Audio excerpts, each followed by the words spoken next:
俄罗斯做梦都没想到，自己不仅向乌克兰援助了大量重武器，自家的军工企业还在帮助乌克兰维修被缴获的坦克。就比如乌军缴获的 T72B3，就是在乌拉尔车辆厂的帮助下才维修完成。同时，第一批豹2也在波兰维修完毕，即将重返战场。问题来了，俄军工企业帮助乌克兰具体是什么情况？损伤装备的后勤维修，俄乌谁更强一点？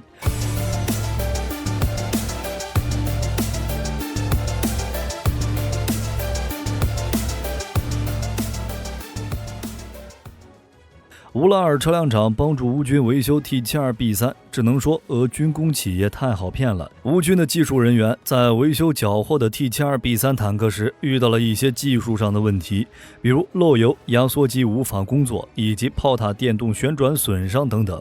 于是直接打电话给了 T72B3 坦克的制造商，也就是乌拉尔车辆厂。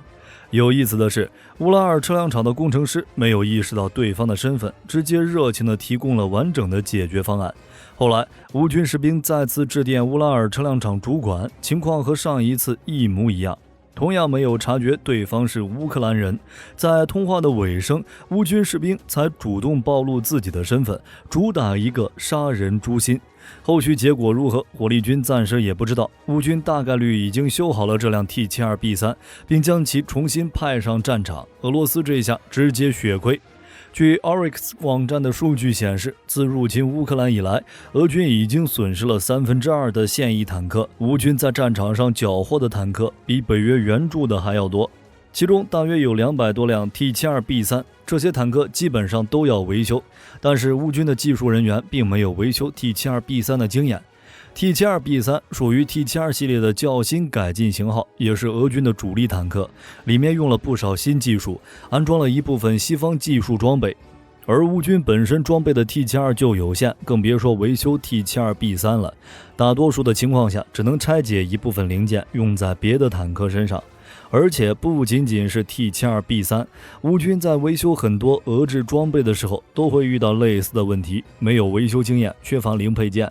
零配件方面，乌军还可以从俄军无法作战的重装备上拆卸，或者是从俄罗斯境内走私。但是在技术上没有什么解决的办法，北约也很难向乌军提供技术支持。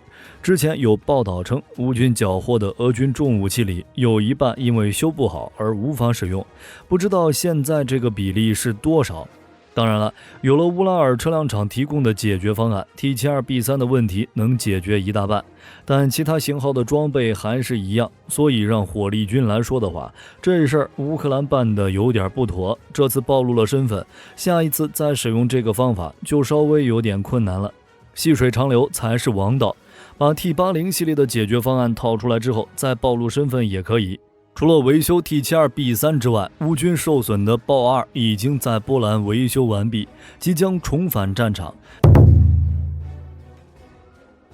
在反攻初期，豹2确实有一定的战损，这点谁也无法否认。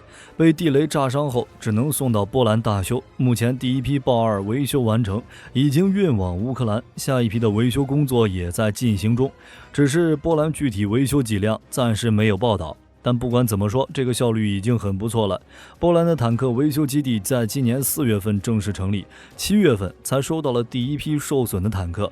可以预见的是，之后会有更多的豹2交付给乌克兰，受损的豹2的数量也会增加，其中有一部分在乌克兰境内，甚至是前线附近维修。一些损伤较为严重的豹2才会送到波兰的坦克维修基地。豹2重返战场，也在一定程度上保证了乌军的战斗力。虽说外界对其评价褒贬不一，但是乌军对豹2相当满意，特别是火控系统和火力。在少数坦克的对战中，豹2面对俄军坦克拥有压倒性优势，可以先敌发现，先敌开火。同时，豹2还可以摧毁俄军工事。与榴弹炮与火炮相比，豹2的射击精度更高，大多数的情况下都是一炮一个火力点。就数量来看，乌军目前可以使用的豹2并不多，但使用频率很高。从德国援乌的120毫米坦克炮弹数量上就能看得出来，德国上一次援乌炮弹多达10万发。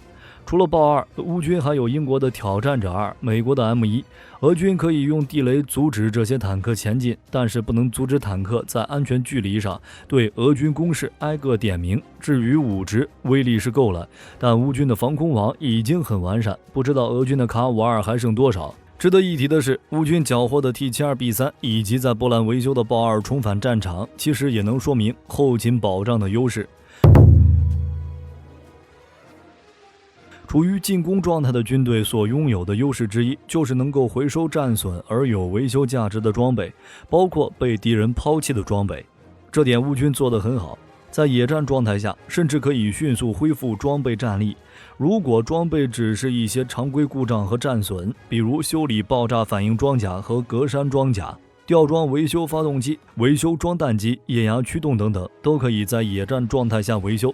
相比之下，俄军的后勤保障只能说有这个编制，能不能发挥作用全靠天意。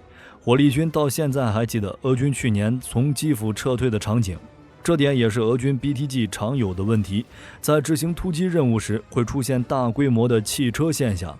这些车辆被丢弃的原因也很离谱，不是因为战斗损失，而是自身出现机械故障，或者是缺少燃油导致无法行进。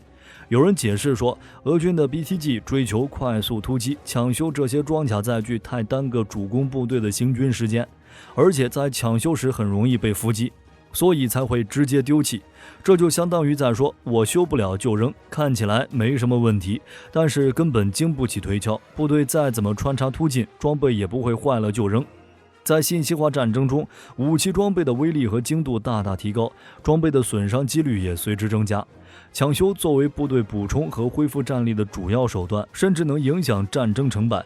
一般的抢修流程可以分为5步：确定损伤状态，制定抢修方案，部署抢修力量，实施抢修方案，最后就是战场抢修效果评估。其中最简单的就是轻度损伤，车组可以自行维修，比如装甲车辆受到炮弹攻击，车体外部、燃油箱、蓄电池等几个部位受到了不同程度的损伤。